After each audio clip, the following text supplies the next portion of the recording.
Bismillahirrahmanirrahim. Assalamualaikum warahmatullahi wabarakatuh. Innal hamdalillah nahmaduhu wa nasta'inuhu wa nastaghfiruhu wa natubu ilayh wa na'udzu billahi min shururi anfusina wa sayyiati a'malina. May yahdihillahu fala mudilla lahu wa may yudlil fala hadiya lahu. Wa ashhadu an la ilaha illallah wahdahu la syarika lahu wa ashhadu anna Muhammadan 'abduhu wa rasuluhu la nabiyya ba'da. يا أيها الذين آمنوا اتقوا الله حق تقاته ولا تموتن إلا وأنتم مسلمون يا أيها الناس اتقوا ربكم الذي خلقكم من نفس واحدة وخلق منها زوجها وبث منهما رجالا كثيرا ونساء واتقوا الله الذي تساءلون به والأرحام إن الله كان عليكم رقيبا يا أيها الذين آمنوا اتقوا الله وقولوا قولا سديدا يصلح لكم أعمالكم ويغفر لكم ذنوبكم ومن يطع الله ورسوله فقد فاز فوزا عظيما أما بعد فإن أصدق الحديث كتاب الله وخير الهدى هدى محمد صلى الله عليه وسلم وشر الأمور محدثاتها فإن كل محدثة بدعة وكل بدعة ضلالة وكل ضلالة في النار إخواني في الله وأخواتي في الدين أعزني الله وإياكم. Alhamdulillah, pada malam hari ini kita masih diberi kesempatan oleh Allah Subhanahu wa taala untuk berkumpul dalam rangka mengagungkannya, dalam rangka mengagungkan Allah Subhanahu wa taala, dalam rangka saling ingat mengingatkan dalam ketakwaan kepada Allah Subhanahu wa taala. Dan pada kesempatan yang berbahagia ini saya akan membicarakan sebuah ibadah yang agung, yaitu ibadah bersyukur kepada Allah Subhanahu wa taala. Al-Imam Ibnu Qayyim rahimahullah berkata, al-imanu nisfan. Sungguhnya iman itu dua perkara. Nisfus sabr wa nisfus syukur. Setengahnya adalah bersabar dan setengahnya adalah bersyukur. Karena kita tahu bahwasanya seorang hamba tidaklah keluar dari dua kondisi ini. Entah dia diberi kenikmatan oleh Allah Subhanahu wa taala dan diwajibkan baginya untuk bersyukur kepada Allah, ataukah dia sedang diuji oleh Allah Subhanahu wa taala dan dia dituntut untuk bersabar dalam menghadapi ujian tersebut. Dan dua-duanya, ya, kesulitan dan kemudahan, kekayaan dan kemiskinan, kesehatan dan penyakit, dua-duanya ujian dari Allah Subhanahu wa taala. Jangan sampai kita salah sangka dan menyangka bahwasanya yang namanya ujian adalah kesulitan hidup, kemiskinan, penyakit. Tidak. Kekayaan, kemudahan, kesehatan juga merupakan ujian. Allah Subhanahu wa taala berfirman, "Kullu nafsin dha'iqatul maut wa nabluukum bisyarri wal khairi fitnah wa ilaina turja'un." Setiap yang bernyawa pasti akan merasakan kematian. Dan kami akan menguji kalian bisyarr, dengan kejelekan. Di antaranya kata ahli tafsir, kemiskinan, penyakit, musibah. Wal khair, dan kami juga akan menguji kalian dengan kesulitan, dengan kebaikan. Di antaranya kata ahli tafsir dengan kekayaan, kemudahan, kesehatan. Wa ilaina turja'un, dan kepada kamilah kalian akan kembali. Oleh karenanya seorang sebagaimana diuji dengan kemiskinan, dia diuji pula dengan kekayaan. Akan tetapi, ikhwani fillah wa akhwati fid din, azani Allah wa iyyakum, manakah yang lebih utama? Apakah yang kaya bersyukur ataukah yang miskin bersabar? Mana yang lebih baik? Ada khilaf di antara para ulama, akan tetapi yang lebih rajih dalam hal ini adalah perkataan para ulama yang mengatakan mana yang lebih bertakwa di antara keduanya.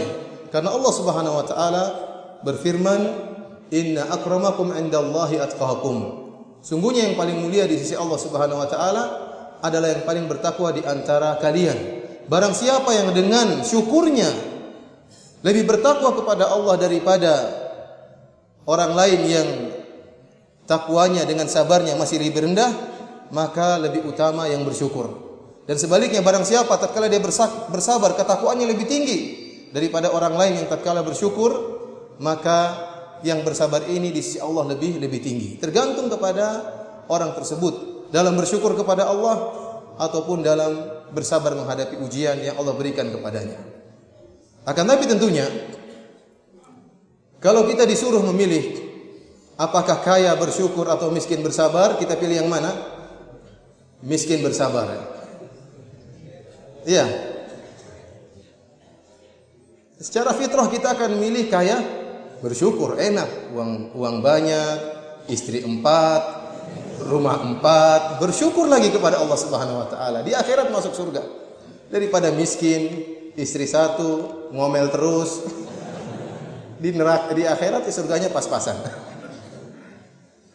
Ikhwani fillah azanillahu wa iyyakum. Akan tapi kenyataannya, saya bicara kenyataannya. Kenyataannya kebanyakan orang diuji dengan kemiskinan lolos ujian atau lulus ujian. Dan kebanyakan orang yang diuji dengan kekayaan tidak lulus. Oleh karenanya Nabi SAW tatkala melihat isi surga, beliau melihat bahwasanya kebanyakan penduduknya adalah al-fuqara, orang-orang yang miskin. Maka berbahagialah antum. Semoga kita semua termasuk penduduk surga. Amin ya rabbal alamin. Adapun orang-orang kaya, jarang dari mereka yang lolos dari ujian. Mereka tidak bersyukur kepada Allah Subhanahu wa taala. Meskipun kita katakan, tidak semua orang yang diuji dengan kemiskinan lulus ujian. Ada orang sudah miskin, perampok lagi, pezina lagi. Sudah miskin tidak lulus ujian.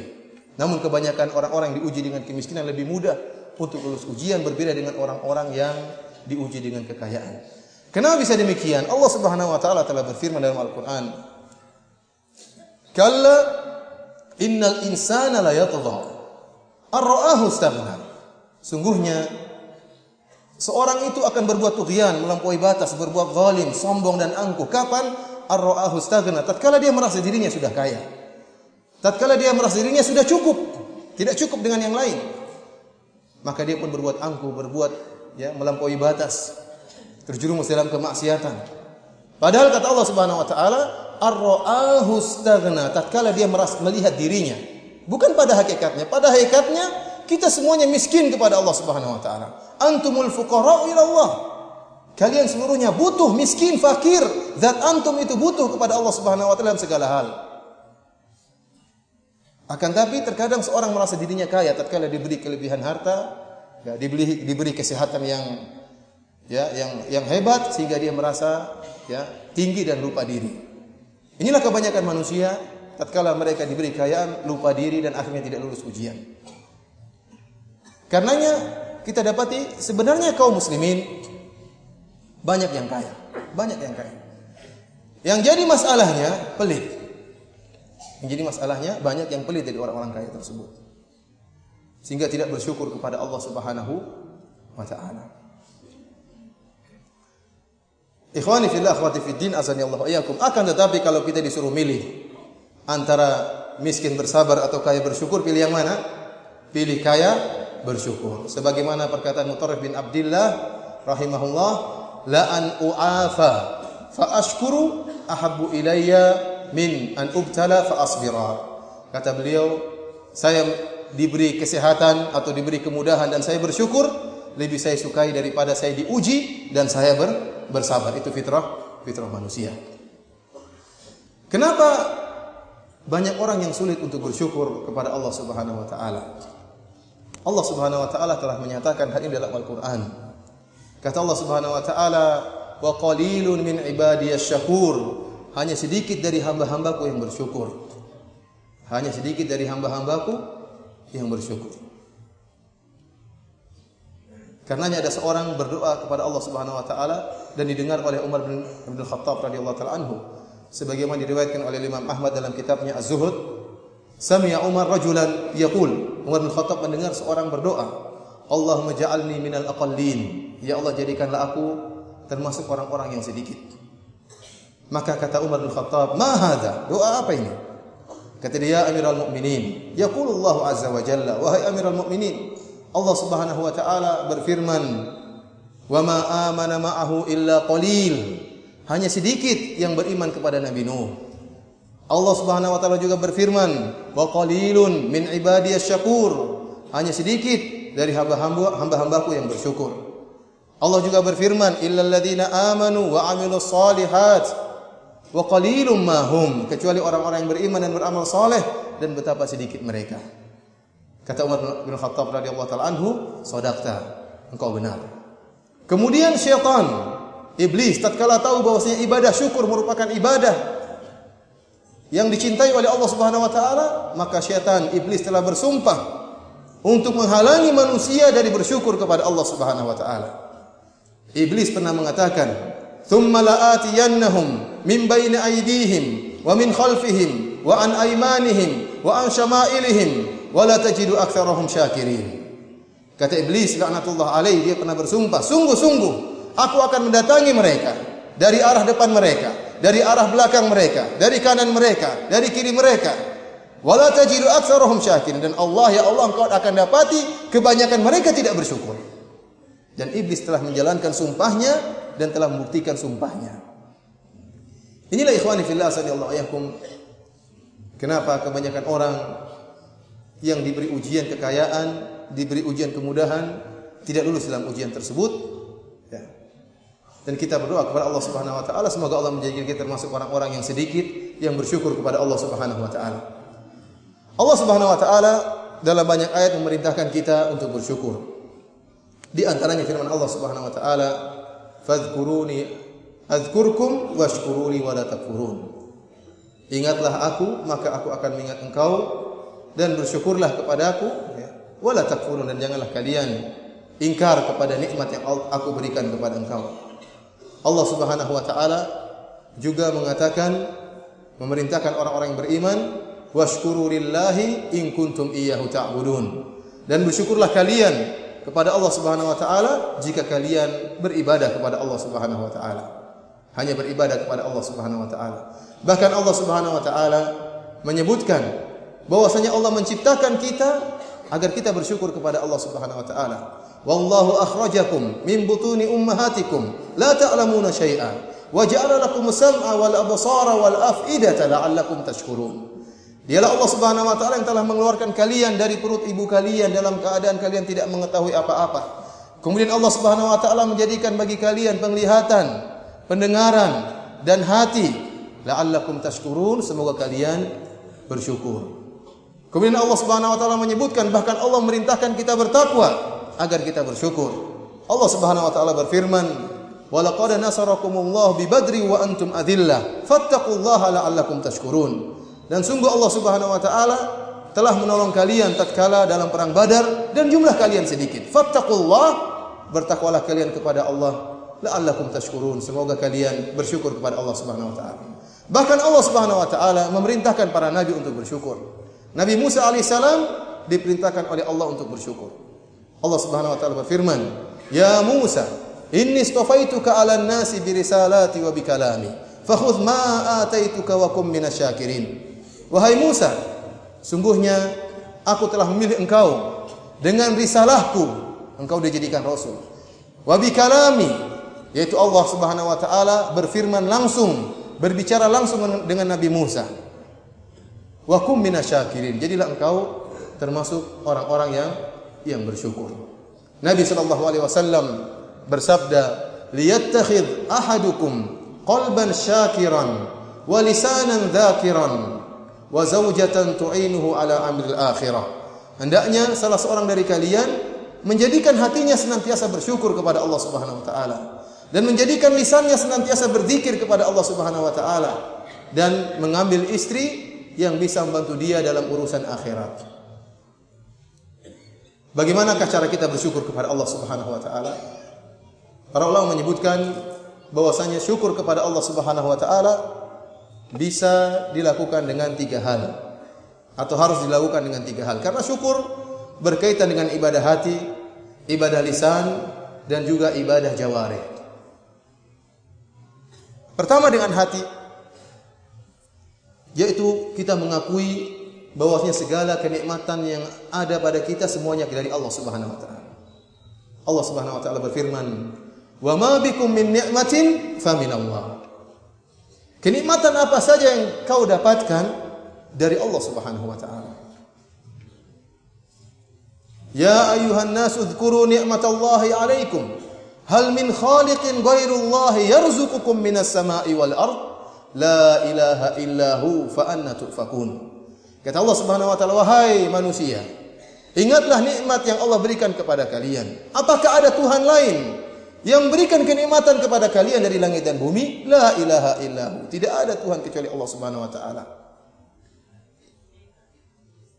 Oleh karenanya seorang tatkala mengucapkan zikir petang, dia mengatakan a'udzu abu'u bi ni'matika alayya. Aku mengakui nikmat yang Engkau berikan kepadaku wahai Allah. Dan ibadah hati ini mengakui segala nikmat dari Allah Subhanahu wa taala ini sangat penting dan ini ibadah yang agung.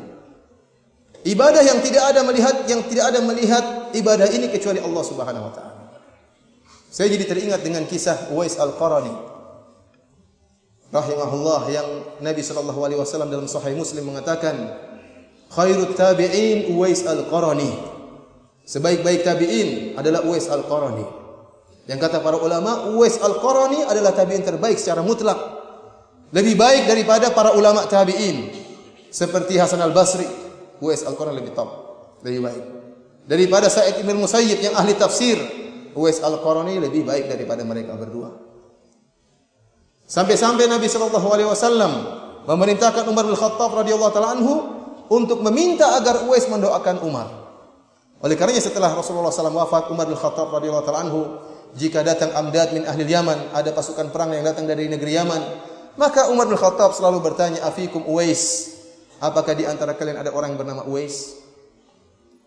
Akhirnya Umar bin Khattab radhiyallahu taala anhu bertemu dengan Uwais, kemudian dia menyebutkan sifat-sifat yang pernah disebutkan oleh Nabi sallallahu alaihi wasallam tentang Uwais Al-Qarani. Di antaranya dia berbakti kepada ibunya, dan di antaranya bahwasanya dulu dia punya penyakit baros, penyakit albino, kulitnya semua putih. Kemudian dia berdoa kepada Allah dan disembuhkan oleh Allah Subhanahu wa taala, illa maudhi'a qadri dirham, kecuali ada ukuran sekeping dirham di pusarnya yang belum sembuh, dan itu sengaja diminta oleh Uwais Al-Qarani. Uwais Al-Qarani tatkala dia berdoa kepada Allah Subhanahu wa taala untuk disembuhkan penyakitnya, dia minta agar Allah Subhanahu wa taala menyisakan seukuran sekeping dirham di pusarnya agar tidak sembuh. Kenapa? Agar dia senantiasa mengingat nikmat Allah Subhanahu wa taala kepadanya. Dia tidak lupa dengan kesehatan yang Allah berikan kepadanya. Jika dia melihat bekas penyakitnya, dia senantiasa bersyukur kepada Allah Subhanahu wa taala. Ini ibadah hati. Yang orang tidak melihat kita tatkala kita bersyukur dengan hati kita mengakui ya fadlun minallah, mengakui karunia Allah Subhanahu wa taala. Akan tapi Allah Subhanahu wa taala mengetahuinya dan malaikat mencatatnya. Yang pertama adalah bersyukur dengan hati. Yang kedua, bersyukur dengan lisan. Ini juga penting. Allah Subhanahu wa taala Rabb, Tuhan kita senang dipuji. Ingin agar kita memujinya, ingin agar kita mengagungkannya dalam setiap hal, dalam setiap kondisi. Maka jangan malu-malu dan jangan ragu-ragu untuk memuji Allah Subhanahu wa taala. Lihatlah bagaimana Nabi sallallahu alaihi wasallam memuji Allah Subhanahu wa taala dalam segala hal, dalam segala kondisi. Tatkala bangun tidur, dari mulai bangun tidur sampai kembali ke tempat tidur, Nabi sallallahu alaihi wasallam tatkala bangun tidur apa doanya? Alhamdulillahilladzi ahyana ba'da ma amatana wa ilaihin nusyur. Segala puji bagi Allah yang menghidupkan kami setelah mematikan kami, dan kepada Allah kami tempat kembali. Dalam doa yang lain kata Nabi sallallahu alaihi wasallam, alhamdulillahilladzi afani fi jasadi wa radda alayya ruhi wa adhina li bi dzikrihi. Kata Nabi sallallahu alaihi wasallam, segala puji bagi Allah yang telah menyehatkan jasadku dan mengembalikan ruhku dan mengizinkan aku untuk berzikir kepada Allah Subhanahu wa taala. Tatkala Rasulullah SAW hendak tidur, apa doa beliau? Di antaranya, alhamdulillahilladzi at'amana wa saqana wa kafana wa awana fakam mimman la kafiya lahu wa la mu'wi. Kata Nabi sallallahu alaihi wasallam, segala puji bagi Allah yang telah memberikan makan kepada kami. Subhanallah, Nabi sallallahu alaihi wasallam mau tidur, ingat kembali dengan nikmat-nikmat yang beliau rasakan di siang hari. Sudah makan, sudah minum, sudah dijaga. Kapan? Tatkala sebelum tidur. Diingat kembali oleh Nabi sallallahu alaihi wasallam, at'amana wa saqana wa kafana wa awana, menaungi kami. Betapa banyak orang yang tidak dapat penjagaan, dan betapa orang tidak mendapat kecukupan, dan betapa banyak orang tidak mendapatkan naungan. Dan tatkala makan, selesai makan Rasulullah SAW memuji Allah, bersyukur kepada Allah, dan demikianlah yang diajarkan oleh Nabi sallallahu alaihi wasallam.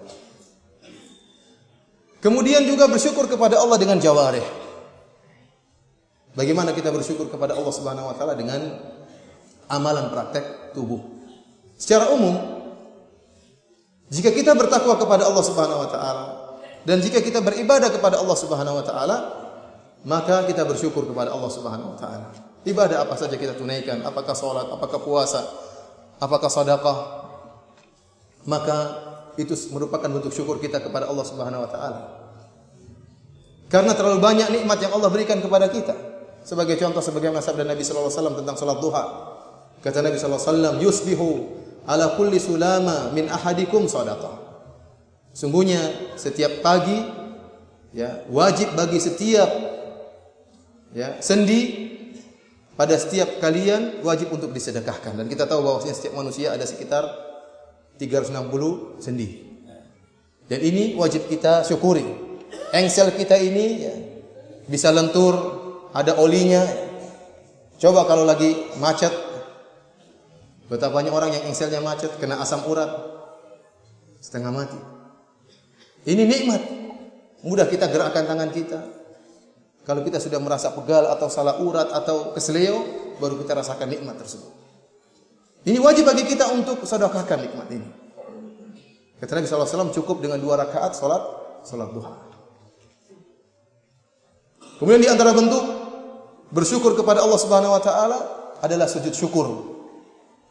Sujud syukur terutama terhadap nikmat-nikmat Allah Subhanahu wa taala yang ghairu mu'tada. Nikmat-nikmat Allah yang tidak biasa, yang nikmat-nikmat yang mengagetkan, yang menyenangkan. Sebagaimana dalam hadis Abi Bakrah bahwasanya anna Nabi sallallahu alaihi wasallam idza ja'ahu amru sururin aw busyira bihi kharra sajidan syakiran lillah. Nabi sallallahu alaihi wasallam kalau ada datang perkara yang menyenangkan beliau atau diberi kabar gembira kepada Nabi sallallahu alaihi wasallam, maka Nabi pun tersungkur, sujud bersyukur kepada Allah Subhanahu wa taala. Dan ini sunnah yang mungkin kurang kita kerjakan. Hendaknya kita sebarkan sunnah ini. Tatkala kita mendengar kabar yang menggembirakan, maka kita bersujud, kita bertakbir, kita sujud, kemudian kita mengucapkan subhana rabbiyal a'la wa bihamdi, subhana rabbiyal a'la wa bihamdi, subhana rabbiyal a'la wa bihamdi. Kemudian kita muji Allah atas nikmat yang Allah berikan kepada kita dalam sujud kita. Oleh karenanya diriwayatkan dari para sahabat, mereka sujud syukur tatkala mendapatkan kabar-kabar yang menggembirakan dari sahabat dan juga para tabi'in. Seperti Abu Bakar radhiyallahu taala anhu. Abu Bakar radhiyallahu taala anhu tatkala dikabarkan tentang tewasnya Musailamah al-Kadzdzab, maka beliau pun kharra sajidan lillah. Beliau pun sujud dan bersyukur kepada Allah Subhanahu wa taala, sujud syukur. Karena kita tahu bagaimana parahnya Musailamah al-Kadzdzab dan betapa banyak para qurra, para ahli, para hufaz, para penghafal Quran dari kalangan sahabat yang terbunuh dalam peperangan melawan Musailamah al-Kadzdzab. Tatkala dikabarkan Musailamah al-Kadzdzab tewas, maka Abu Bakar pun sujud bersyukur kepada Allah Subhanahu wa taala. Demikian pula yang dilakukan oleh Ali bin Abi Thalib. Dalam satu riwayat disebutkan tatkala Ali bin Abi Thalib mengetahui tentang seorang yang meninggal dari Khawarij, maka Ali bin Abi Thalib pun sujud syukur kepada Allah Subhanahu wa taala. Tatkala di Nahrawan setelah Ali bin Abi Thalib berperang melawan orang-orang Khawarij, kemudian Ali bin Abi Thalib setelah tewas seluruh orang-orang Khawarij, Ali bin Abi Thalib radhiyallahu taala anhu mengatakan, "Iltamisu dza sudyah." Carilah di antara orang-orang Khawarij tersebut seorang yang memiliki sudyah, yaitu seorang yang tangannya buntung dan di ujung tangan yang buntung tersebut ada semacam tai lalat yang besar seperti, ya, puting dari buah dada seorang wanita, akan tapi banyak terurai rambut dari tai lalat yang besar tersebut. Maka dicarilah orang tersebut oleh anak buah Ali bin Abi Thalib radhiyallahu ta'ala anhu. Kemudian tidak didapatkan orang tadi. Tatkala itu faja'ala ya'ruku jabinu Ali bin Abi Thalib. Tatkala dikabarkan kepada Ali tidak ada orang tersebut, Ali pun berkeringat, kening beliau berkeringat. Dia mengatakan, "Wallahi ma kadzabtu wa la kudzibt." Demi Allah, aku tidak berdusta dan aku tidak didustakan. Kenapa? Karena Ali pernah mendengar dari Nabi sallallahu alaihi wasallam bahwasanya di antara orang-orang Khawarij ada orang yang cirinya seperti itu. Maka Ali pun menyuruh untuk mencari lagi. ternyata dicari didapatkan orang tersebut di bawah tumpukan mayat. Di bawah tumpukan mayat, kemudian setelah ditemukan, dikabarkan kepada Ali bin Abi Thalib di bawah mayat tersebut, maka Ali pun sujud bersyukur kepada Allah Subhanahu wa taala.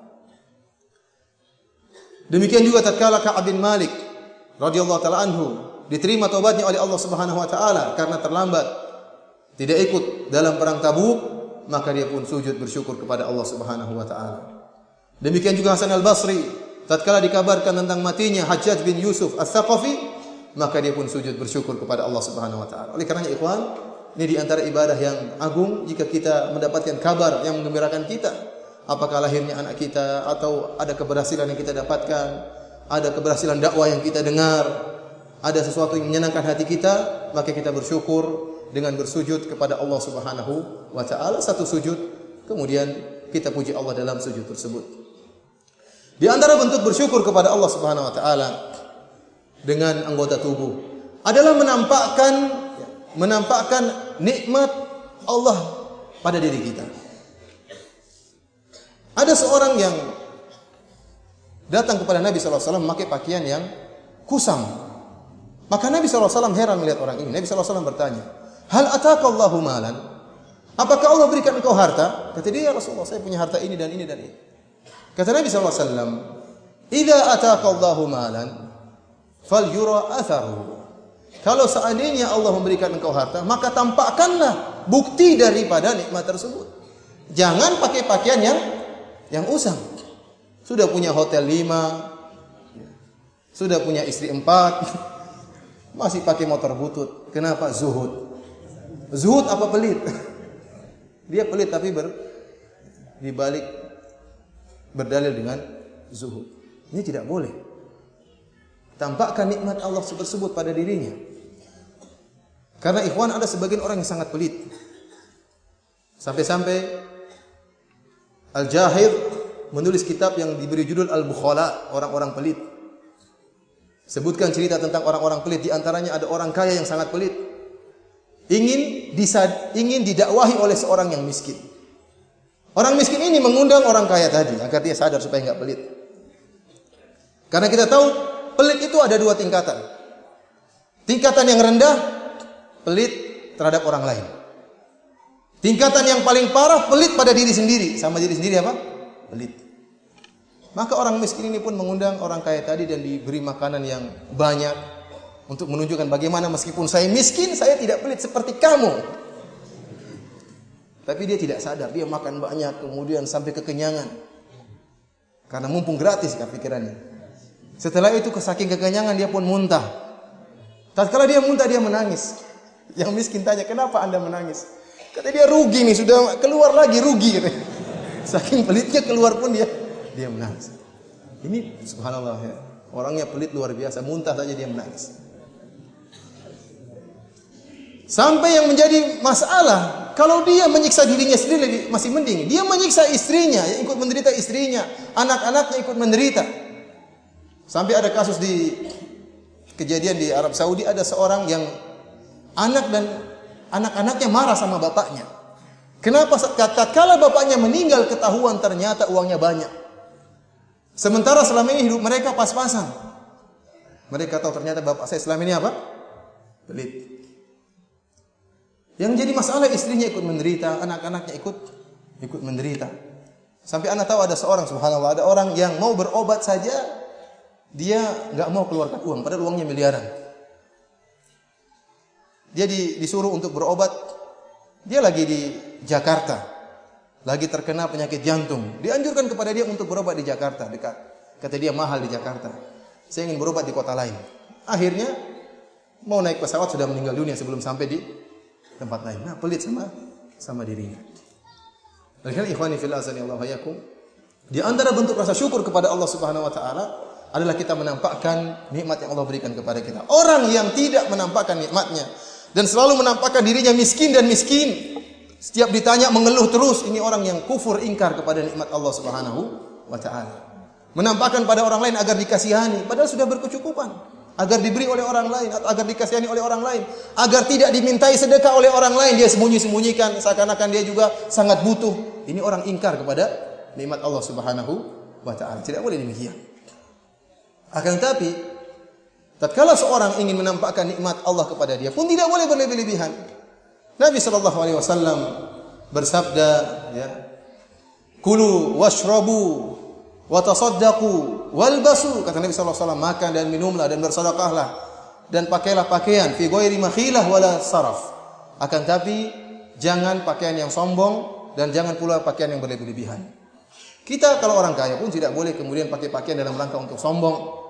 Tidak boleh juga pakai pakaian yang berlebih-lebihan, yang mubazir. Sampai kemarin saya sempat ditanya oleh seorang ustaz, saya ini punya simpanan 15 miliar. Bolehkah saya beli tas harganya 165 juta? Tas saja 165 juta buat apa? Buat tuh mau 165 juta. Terlalu mahal 165 juta buat apa? Bilang saya punya 15 miliar, tapi 165 juta buat apa? Ditanya oleh Allah Subhanahu wa taala. Setiap kenikmatan ditanya oleh Allah Subhanahu wa taala. Tas yang ukurannya mungkin 10 cm kali 10 cm harganya 165 juta. Ittaqillah. Tidak boleh seperti ini. Kemudian buat apa kita beli mobil yang mewah-mewah? Ada sebagian orang subhanallah mobilnya bermiliar-miliar, buat apa? Dan ingat, seorang yang memakai pakaian yang terlalu mahal, memakai mobil yang terlalu mahal, akan mewariskan dalam hatinya kesombongan, dan ini tidak bisa dia hindari. Tidak bisa dia hindari. Seorang yang memakai sepeda butut atau mobil butut atau motor butut, dia tidak mungkin sombong ya. Sudah ketemu orang dia paling assalamualaikum. Tidak mungkin dia sombong. Tapi beda kalau orang naik Mercy. Dia tidak mau sombong tapi dia sombong sendiri ya, gimana lagi. Dan itu secara otomatis masuk dalam dirinya. Makanya Nabi SAW mengatakan fi ghairi makhila wala saraf. Jangan pakai pakaian yang menyombongkan dan jangan pakai pakaian yang berlebihan, yang mahal. Karena orang tahu ini mahal. Tas ini mahal, ada mereknya, dia akan bangga. Mereknya dia nampakkan, ada orang tahu bahwasanya ini mahal. Secara otomatis akan timbul kesombongan. Dan kesombongan bisa muncul dalam mana saja. Jangankan motor, jangan mobil, HP saja orang bisa sombong. Kamu BlackBerry model berapa?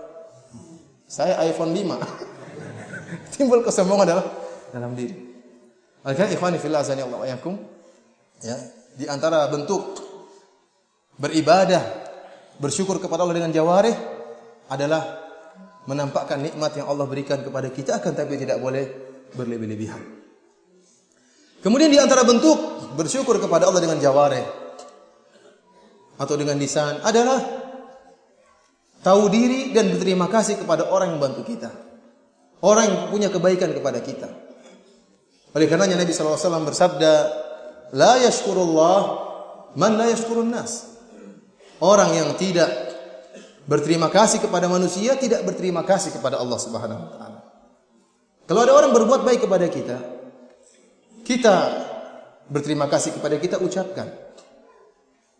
Jangan kita bilang dia harus ikhlas kalau bantu saya, jangan harapkan pujian saya.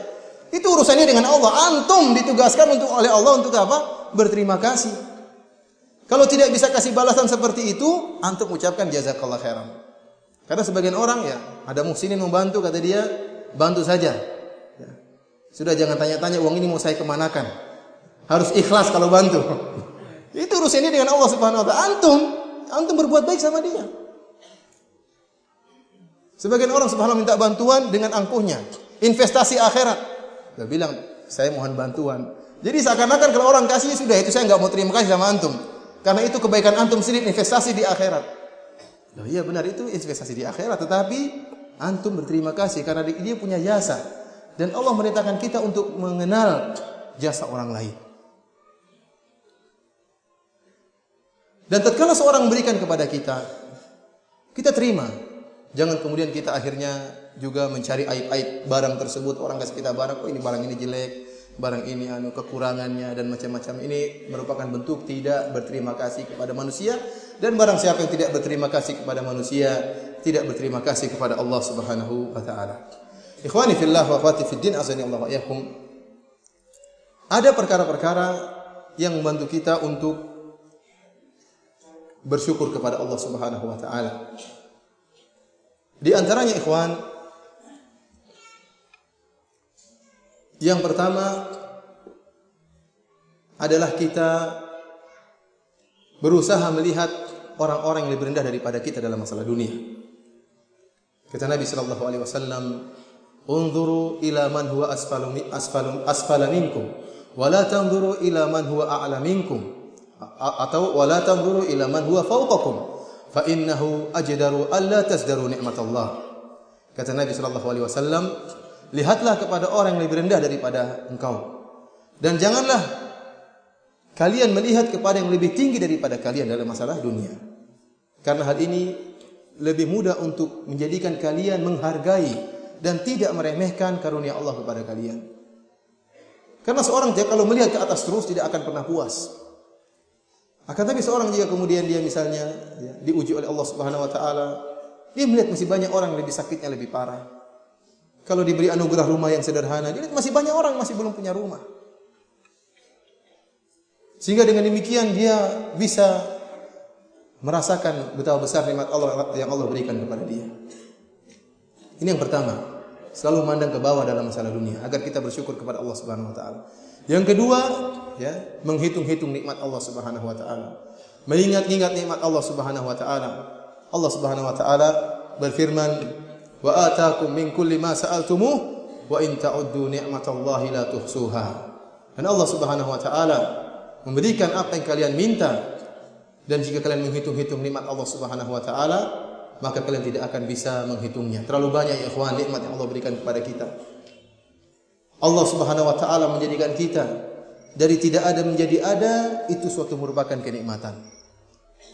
Allah Subhanahu wa taala tatkala menciptakan antum, Allah menjadikan antum manusia, tidak menjadikan antum kambing atau bebek, itu juga nikmat Allah Subhanahu wa taala. Coba kalau antum jadi bebek, ditangkap seorang ikhwan, dipenggal sama seorang ikhwan kasihnya.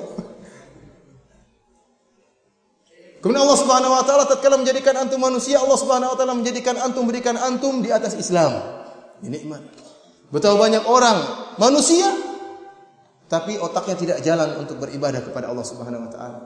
Menyembah matahari, menyembah hewan, menyembah batu. Saya kemarin sebelum ke sini sempat diundang makan sama Syekh Yusuf Al-Asiri, pemimpin atau kepala Kuwat Al-Amniyah fil Haram Nabawi, itu kepala polisi di Masjidil Haram, Masjidil Haram An-Nabawi. Orangnya saleh ya, nasabuhu kadzalik. Ya, jenggotnya panjang, pernah belajar sama Syekh Utsaimin rahimahullah. Ada bintang-bintang di sininya ya. Kelihatannya jenderal. Dia cerita, dia bersafar ke Sri Lanka. Kemudian dia bawa seorang penerjemah yang ngerti bahasa Arab dan bahasa Sri Lanka.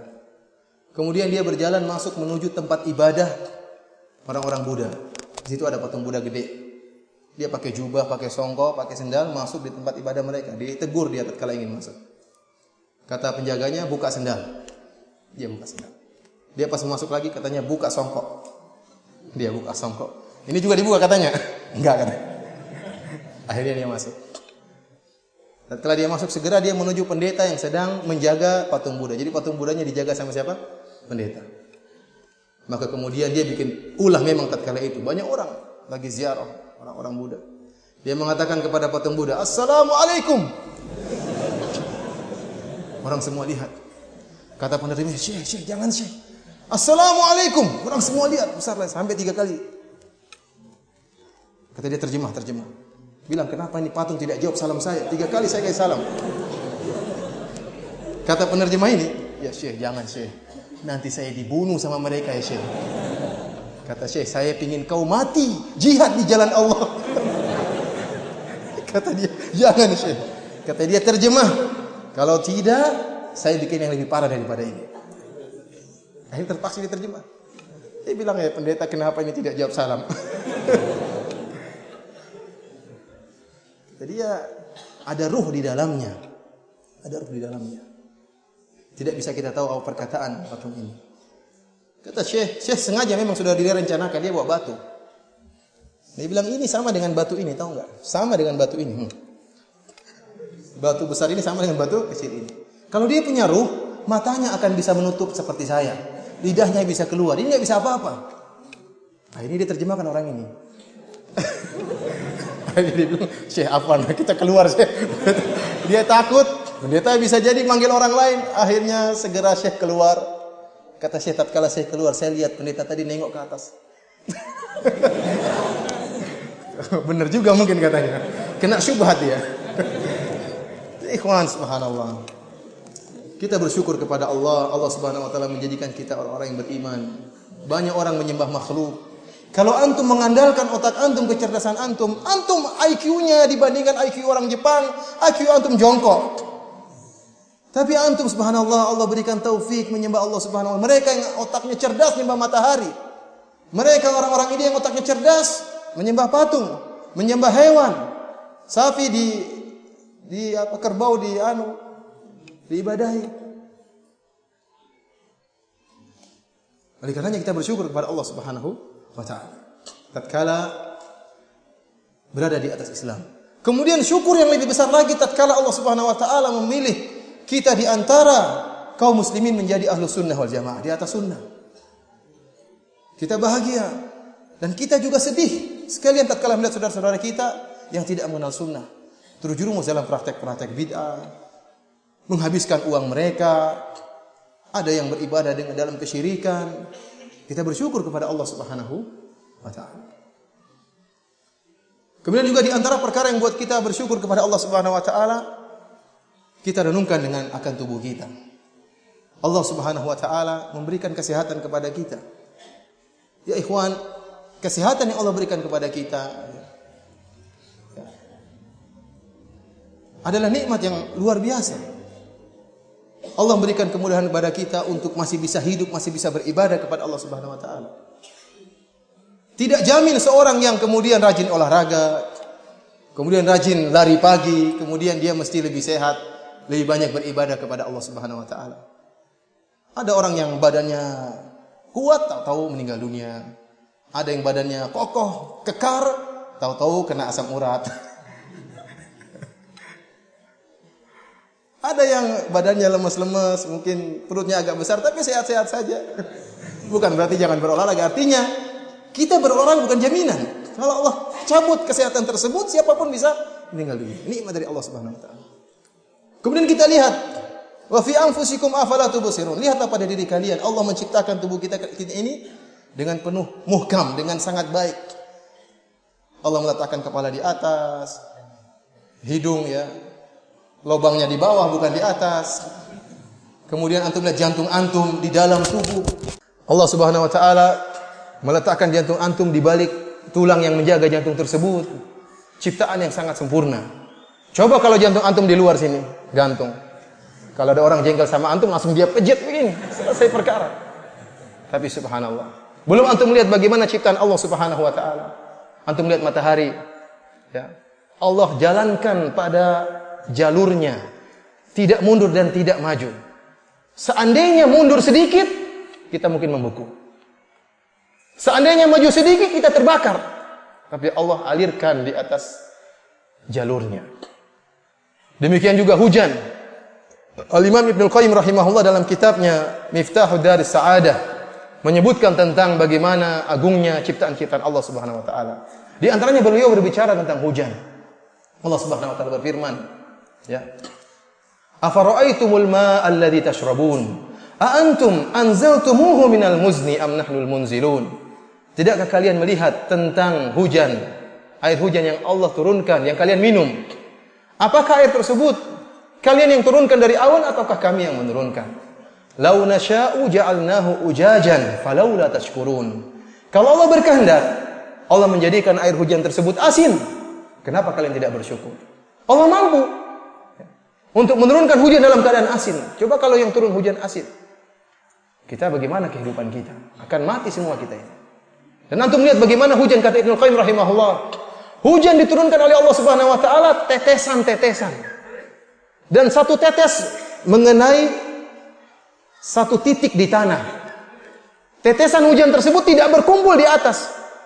Coba kalau berkumpul 10 meter kali 10 meter saja, kemudian baru jatuh, waduh mampus kita. Tapi subhanallah satu tetes tidak bersatu di bawah sudah jatuh tanah, baru kemudian jadi danau, jadi sungai. Terlalu banyak karunia Allah Subhanahu wa taala kepada kita dan terlalu banyak kenikmatan yang kita lupakan. Oleh karena ikhwani fil azan Allah wa yakum, Hendaknya kita bersyukur kepada Allah Subhanahu wa taala. Dan di antara perkara yang sangat penting yang bisa membuat kita bersyukur kepada Allah Subhanahu wa taala, berdoa kepada Allah Subhanahu wa taala. Agar kita termasuk orang-orang yang bersyukur. Rasulullah sallallahu alaihi wasallam pernah berkata kepada Mu'adz bin Jabal radhiyallahu anhu.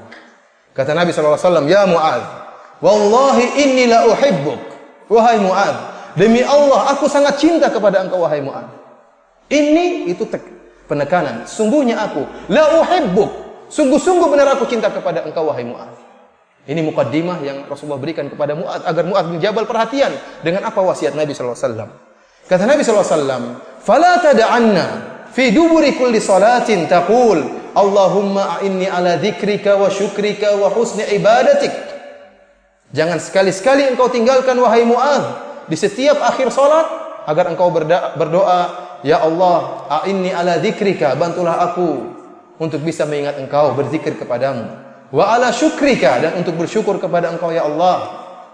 "Wa husni ibadatik," dan bisa beribadah kepada engkau dengan baik. Seakan-akan tatkala Nabi sallallahu alaihi wasallam mengatakan, "Inni la uhibbuk," sungguh aku sangat mencintai engkau wahai Mu'adz. Karenanya, jangan sekali-sekali kau tinggalkan doa ini. Di antara konsekuensi kecintaan Nabi sallallahu alaihi wasallam kepada Mu'adz, Nabi mengajarkan doa yang sangat penting. Yang isi doa tersebut, "Allahumma a'inni ala dzikrika," ya Allah bantulah aku untuk bisa mengingat engkau. Dan ini bentuk syukur. 3 perkara ini, mengingat Allah, ibadah dengan baik, bersyukur kepada Allah, sungguhnya merupakan praktek dari bersyukur kepada Allah Subhanahu wa taala. Oleh karena jangan sekali-sekali meninggalkan doa ini dan jangan sekali-sekali meremehkan doa ini. Ucapkan doa tersebut dengan penuh penghayatan. Banyak orang yang berdoa tapi tidak ada penghayatan. Yang kita inginkan berdoa dengan penghayatan agar kita menjadi orang-orang yang bersyukur. Kemudian lihat bagaimana doanya Nabi Sulaiman alaihissalam. Nabi Sulaiman seorang nabi pun masih berdoa kepada Allah agar diilhamkan rasa syukur. Tatkala Nabi Sulaiman melihat semut berbicara, dia fatabassama dhahikan min qawliha wa qala rabbi auzi'ni an ashkura ni'mataka allati an'amta alayya. Nabi Sulaiman alaihissalam tersenyum tatkala melihat semut berbicara, kemudian dia berkata, "Ya Allah, berilah taufik kepadaku, ilhamkanlah aku agar aku bisa bersyukur kepada Engkau." Subhanallah, seorang nabi minta agar diilhamkan untuk bersyukur. Bagaimana dengan kita? Bagaimana dengan kita yang imannya jauh dengan para nabi? Oleh karenanya disebutkan dalam riwayat tatkala Abdurrahman bin Auf tawaf di Ka'bah. Kemudian di samping beliau ada Sa'id bin Jubair, seorang tabi'in. Sa'id bin Jubair tidak mengenal siapa Abdurrahman bin Auf. Kemudian Sa'id bin Jubair mendengar Abdurrahman bin Auf dalam doanya selama tawaf, dia mengatakan, "Allahumma qini syuha nafsi." Ya Allah, lindungilah aku dari rasa pelit. Ya Allah, lindungilah aku dari rasa pelit. Senantiasa dia berdoa dengan doa tersebut. Ya Allah, Allahumma qini syuha nafsi. Ya Allah, lindungilah aku dari rasa pelit. Terbetik dalam hati Sa'id bin Jubair, ini kenapa Abdurrahman kok berdoa agar dilindungi dari rasa pelit? Ini orang ini siapa? Kalau kita lihat ada orang berdoa seperti ini, seakan-akan orang ini sangat pelit sekali. Kok doanya supaya tidak pelit? Ternyata dikabarkan bahwasanya itu adalah Abdurrahman bin Auf, seorang yang sangat suka bersedekah, sangat dermawan. Beliau tidak ingin kaya raya, tapi Allah menjadikan dia kaya. Kenapa? Semakin bersedekah Allah tambah rezekinya. Sampai dia mengatakan, "Lau rafa'tu hajaran," kalau saya angkat sebuah batu, saya akan dapati di bawahnya emas atau perak. Kenapa? Terus bersedekah, Allah berikan rezeki kepada dia. Namun selama dia bersedekah dan terus bersedekah, dia tidak merasa pede dan tidak merasa saya orang yang bersyukur kepada Allah. Bahkan dia merasa pelit, masih pelit dan masih kurang bentuk syukurnya kepada Allah Subhanahu wa taala. Sehingga dia berdoa, "Ya Allah, jauhlah aku dari rasa pelit." Ada sebagian orang yang jadi, Masya Allah sudah bangun masjid. Saya sudah ini, seakan-akan dia sudah top dalam bersyukur kepada Allah Subhanahu wa taala. Oleh karena ikhwani fillah azanillahu wa iyyakum, kita berdoa kepada Allah Subhanahu wa taala, semoga Allah menjadikan kita termasuk orang-orang yang bersyukur kepada Allah Subhanahu wa taala. Yang terakhir, di antara perkara-perkara yang merupakan faedah bersyukur kepada Allah Subhanahu wa taala. Ketahuilah ikhwan, tatkala Allah merintahkan kita bersyukur, tidak ada manfaat yang Allah raih dari kita. Wa man syakara fa inna ma yashkuru li nafsihi. Barang siapa yang bersyukur, maka dia sungguhnya bersyukur untuk dirinya sendiri. Wa man kafara fa innallaha ghaniyyun karim. Allah tidak butuh dengan orang yang ingkar. Mau kafir silakan. Mau bersyukur kembali kepada manfaatnya kembali kepada engkau sendiri. Oleh karenanya ingat ya. Sabda Nabi sallallahu alaihi wasallam dalam berdiskusi kata Allah Subhanahu wa taala, "Lau anna awwalakum wa akhirakum wa insakum wa jinnakum kanu ala qalbi atqa rajulin minkum ma zada fil mulki syai'an." Kalau seandainya wahai kalian anak Adam dan juga jin, dari sejak zaman Adam sampai hari kiamat kelak seluruhnya manusia dikumpulkan, seluruhnya hati mereka seperti hati orang yang paling bertakwa. Taruhlah seluruh umat manusia sejak zaman Nabi Adam sampai hari kiamat seluruhnya hatinya seperti hati Nabi Muhammad sallallahu alaihi wasallam, tidak akan menambah keagungan Allah Subhanahu wa taala. Allah tidak butuh dengan ibadah kita. Allah tidak butuh dengan ketakwaan kita. Allah tidak butuh dengan sedekah kita. Seluruhnya kembali kepada kita. Dan sebaliknya kata Allah Subhanahu wa taala, "Lau anna awwalakum wa akhirakum wa insakum wa jinnakum kanu ala qalbi afjari rajulin minkum ma naqasa min mulki syai'an." Kalau seandainya seluruh manusia dari zaman Nabi Adam alaihissalam sampai hari kiamat, seluruhnya semuanya seperti Firaun hatinya, tidak akan mengurangi kekuasaan Allah Subhanahu wa taala. Oleh karenanya, syukur yang kita lakukan hanyalah kembali kepada kita.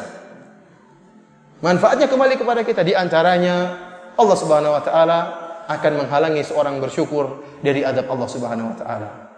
Ma yaf'alullahu bi'adabikum in syakartum wa amantum wa kana Allahu syakiran alima. Kata Allah Subhanahu wa taala, Allah tidak akan mengazab orang-orang yang bersyukur dan beriman. Allah tidak akan mengazab.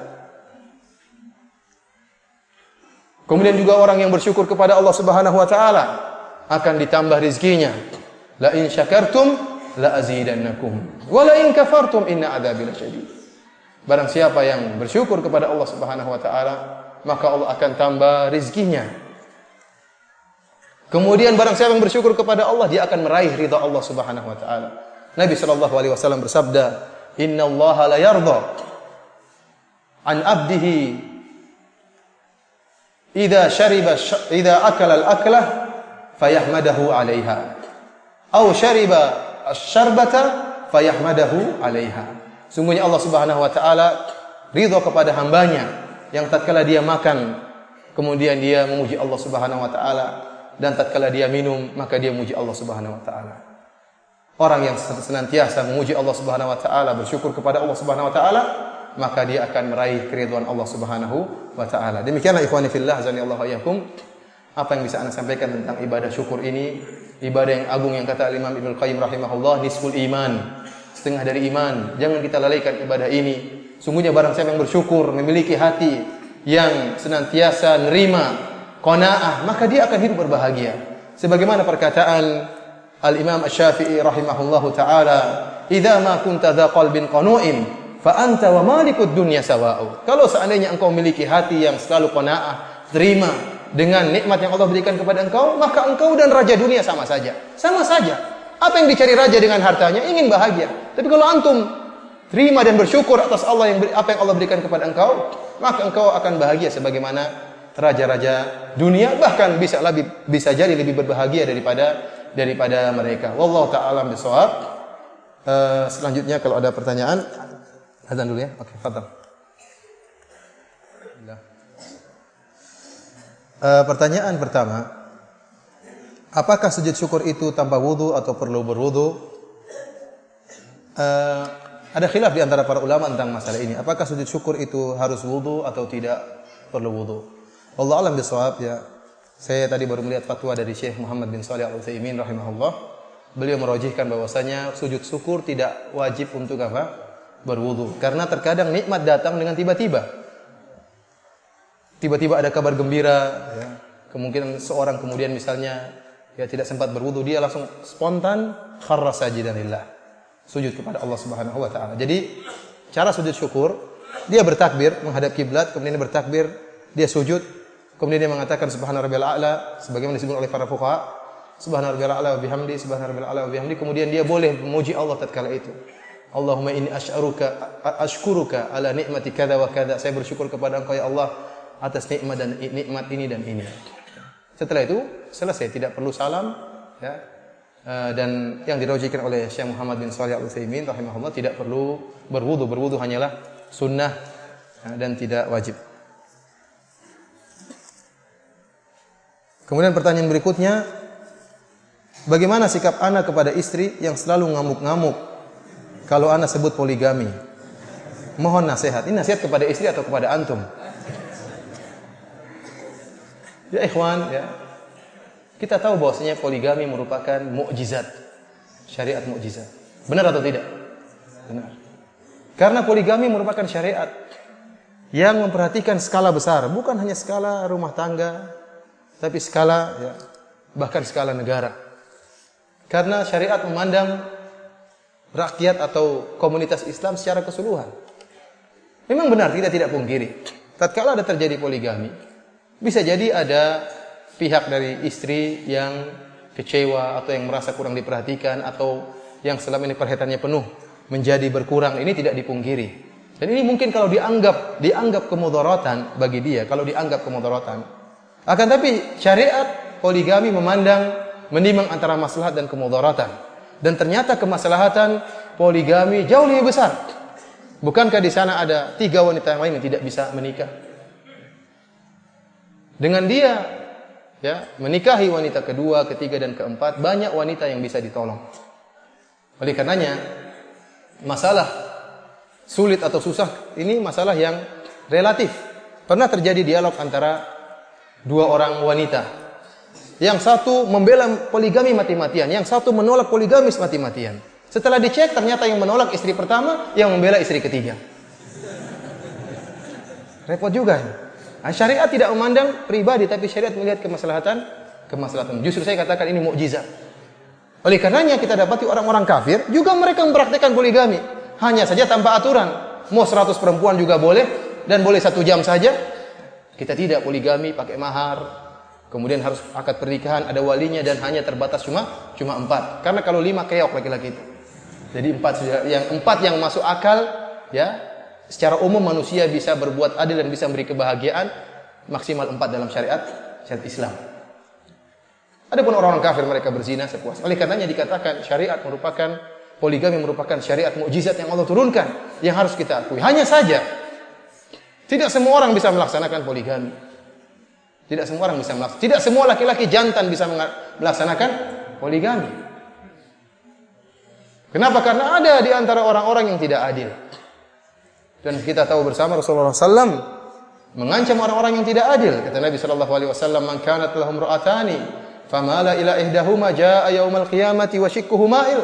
Barang siapa yang memiliki 2 istri, kemudian dia lebih condong kepada salah satunya, dia akan datang pada hari kiamat dalam keadaan tubuhnya miring, memalukan.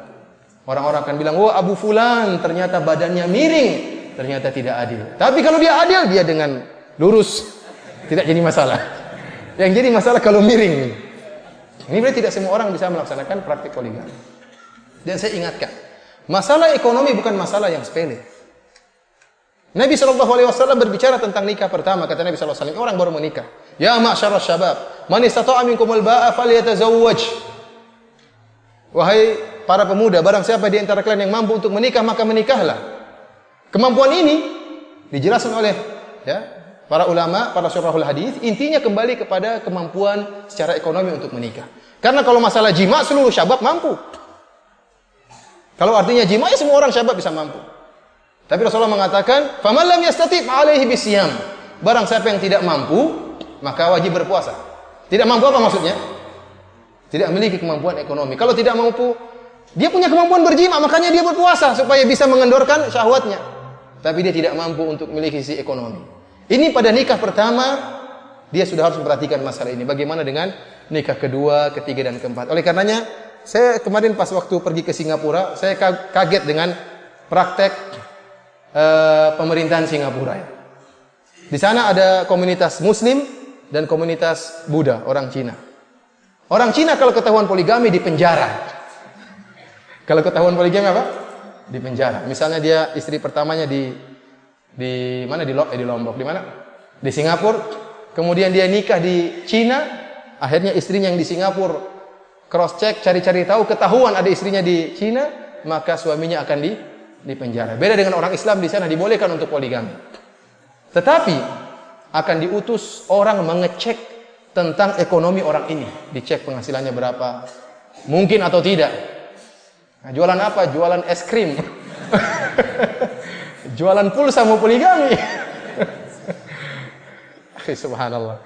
Dicek ekonominya. Setelah dicek, kemudian diutus orang untuk menanya istri pertamanya, bagaimana sikap perlakuan suamimu selama ini kepada engkau. Akan dicek. Kalau dia bilang suami saya baik, kebutuhan terpenuhi. Kalau istrinya mengatakan oh tidak pernah terpenuhi, ini perlu dicek kembali. Benar nggak perkataan istrinya tadi?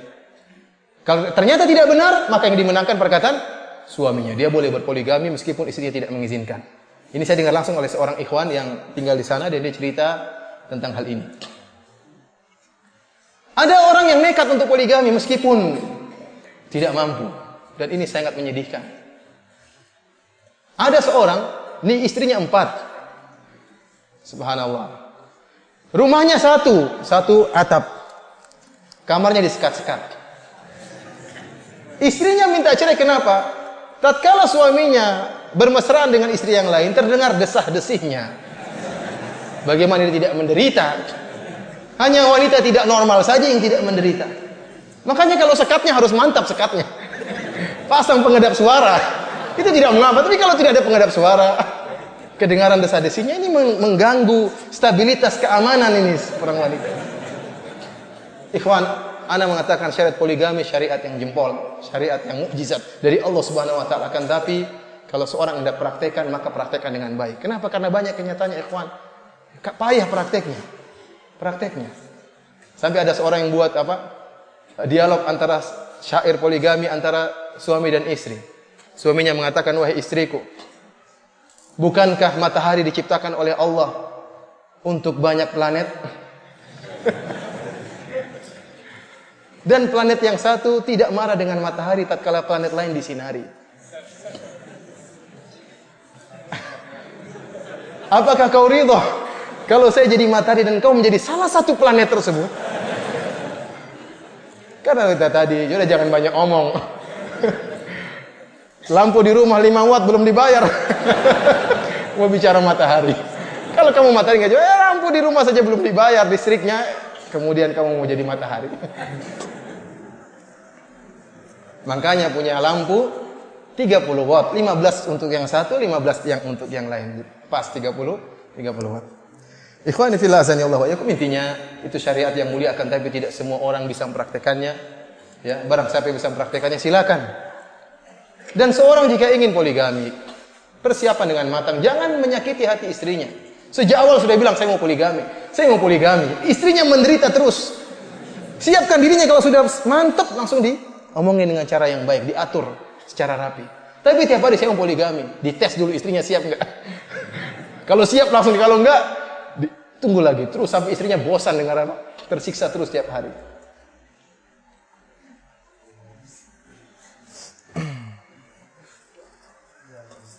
Assalamualaikum Ustaz. Maaf Ustaz, bukankah kita dianjurkan untuk bersikap sederhana? Lalu di mana batasan antara menampakkan nikmat Allah pada diri sendiri dengan sikap sederhana? Tadi kata Rasulullah SAW, walbasu fi ghairi makhillatin wala saraf. Silakan pakai pakaian, tapi jangan pakaian yang sombong dan jangan yang berlebihan. Pakaian yang indah silakan. Rasulullah SAW bahkan punya pakaian yang indah yang dibuat di Yaman dan dipakai oleh Nabi SAW. Akan tapi tidak semua pakaian Nabi seperti itu. Ya. Tapi Nabi SAW menggunakan pakaian tersebut. Artinya ada pakaian yang indah selama harganya wajar, tidak tabzir, tidak mubazir, maka seorang boleh menggunakannya. Mobil, ada mobil yang mewah tapi tidak terlalu mewah. Mobil ini mewah karena memang manfaatnya besar, kemudian mungkin cepat dan sebagainya, tidak jadi masalah, ya, karena memang dia memiliki kemampuan. Yang tidak boleh adalah ya berlebihan sampai pada tingkat kesombongan atau tingkat mubadzir yang terlalu mahal.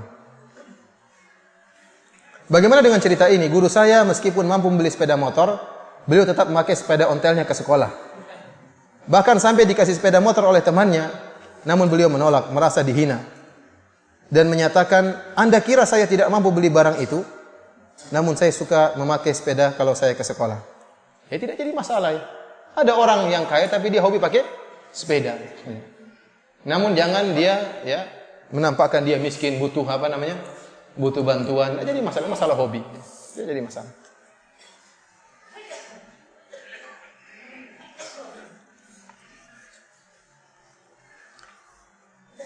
Apakah benar jin tidak akan mati sampai hari kiamat?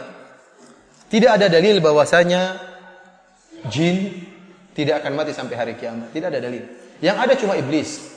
Fa'anzirni ila yaumil yub'atsun, ila yaumi yub'atsun. Qala fa innaka minal munzarin.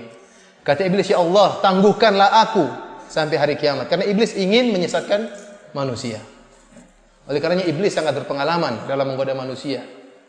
Dari zaman dulu sampai sekarang dia masih hidup dan dia tahu bagaimana cara menggoda si fulan, bagaimana menggoda Abu Fulan, bagaimana menggoda ustaz, bagaimana menggoda orang kaya, bagaimana menggoda para wanita. Iblis tahu pengalaman. Oleh karena kita banyak-banyak berta'awudz kepada Allah, berlindung kepada Allah dari godaan iblis. Musuh yang tidak kelihatan, sangat berpengalaman, ya, dan memiliki cara-cara menggoda yang sangat banyak, datang dari depan, belakang, kanan dan kiri. Kalau Allah tidak menjaga kita, tidak akan lolos dari godaan iblis. Iblis inilah yang berdoa, fa'anzirni ila yaumi yub'atsun. Ya Allah, tangguhkanlah aku sampai hari kiamat. Allah mengatakan, fa innaka minal munzarin. Engkau akan ditangguhkan sampai hari kiamat. Adapun jin-jin yang lain tidak ada dalil bahwasanya jin-jin tersebut akan ditangguhkan sampai hari kiamat. Dan tidak ada dalil bahwasanya jin tersebut umurnya 2000 tahun, 5000 tahun. Ya, tidak ada dalilnya. Kita tahu dari mana jin ini benar atau tidak. Tidak ada zahirnya. Jin itu tidak ada zahirnya. Oleh karena susah kita menghukumi jin ini umurnya ribuan tahun. Ada jin pernah saya pernah dengar tatkala diajak dialog dia mengatakan saya pernah ketemu Ibnu Taimiyah. Ya, repot juga jin ini. Nanti ada jin mengatakan saya pertama ketemu Nabi. Ya, saya meriwayat pernah lihat Nabi begini-begini. Repot ya. Ini jin sahabat berarti. Jangan-jangan kita nggak tahu kadzab, jin Syiah atau jin Bahlul, jin Sufi, kita nggak tahu. Oleh karenanya tidak ada dalil menunjukkan bahwa umur mereka ribuan tahun, tidak ada. Mungkin kita nggak tahu. Wallahu alam. Selama tidak ada dalil, kita tidak berbicara.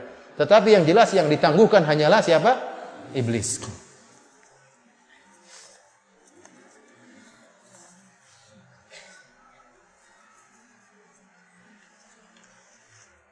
Ustaz, pada saat sekarang ini saya lagi mendapat ujian yang tertimpa kemiskinan. Akan tapi saya selalu mencoba untuk bersabar. Mohon nasihatnya Ustaz, bagaimana seharusnya menyikapi musibah ini. Ikhwan, ya, setiap kita diuji oleh Allah Subhanahu wa taala. Ada yang diuji dengan kemiskinan, ada yang diuji dengan kekayaan, ya. Meskipun ujian dengan kemiskinan berat. Akan tapi berusahalah dan berdoalah kepada Allah Subhanahu wa taala. Jangan-jangan kita kurang bertakwa kepada Allah Subhanahu wa taala. Karena Allah berfirman, "Wa may yattaqillaha yaj'al lahu makhraja wa yarzuquhu min haitsu la yahtasib." Barang siapa yang bertakwa kepada Allah, Allah akan berikan dia jalan keluar. Allah akan berikan solusi. Dan barang siapa yang bertakwa kepada Allah, Allah akan berikan dia rezeki dari arah yang dia tidak sangka-sangka. Bangun malam, salat malam. Tatkala Allah turun ke langit dunia, tatkala Allah mencari hamba-hambanya yang minta kepada Allah, "Hal min mustaghfirin fa'aghfirlah." Apakah ada di antara hamba-hambaku yang minta ampun kepadaku, maka aku ampuni dia. Hal min sa'ilin fa'utiya su'lah. Apakah ada di antara hambaku yang minta kepadaku, akan aku berikan permohonannya. Saya yakin kalau kita di pagi hari berusaha, malam hari kita berdoa kepada Allah, menangis di hadapan Allah Subhanahu wa taala, Allah pasti akan memberikan rezekinya kepada kita. Dengan cara berusaha dan bertawakal dan berdoa kepada Allah Subhanahu wa taala. Dan gembiralah bahwasanya kebanyakan penghuni surga orang-orang miskin. Demikian saja yang bisa Ana sampaikan pada kesempatan kali ini. Kurang lebihnya dan Ana mohon maaf. Yang benar datang dari Allah Subhanahu wa taala, yang salah dari saya sendiri semoga Allah maafkan kita semua. Wabillahi taufiq wal hidayah. Assalamualaikum warahmatullahi wabarakatuh.